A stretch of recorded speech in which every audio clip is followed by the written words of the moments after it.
Hi hello good afternoon. చూసారా 1 KG ఉప్పుడు మేక, 1/2 కిలో మినపగుళ్ళు. ఇవి వంకాయల కోసమేమో. ఎంత బాగున్నాయి కదా, టేస్ట్ కూడా అదిరిపోయింది.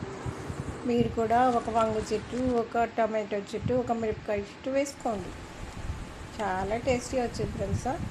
ఆ చట్నీ, పచ్చి టమాటాలు అవి చూసారా. ఒక దిబ్బ రొట్టి, 4 ఇడ్లీలు తింటున్నాను. ఆ దిబ్బ రొట్టి ఎంతో చక్కగా కరకరలాడుతుంది. అది వంకాయ చట్నీ, వంకాయ పచ్చి టమాటో, పచ్చిమిరపకాయల చట్నీ. అది పచ్చి టమాటో వేసే చట్నీ చేయండి, చాలా బాగుంటుంది. వంకాయ వేసి ఎంత బాగుందో, సూపర్ డూపర్.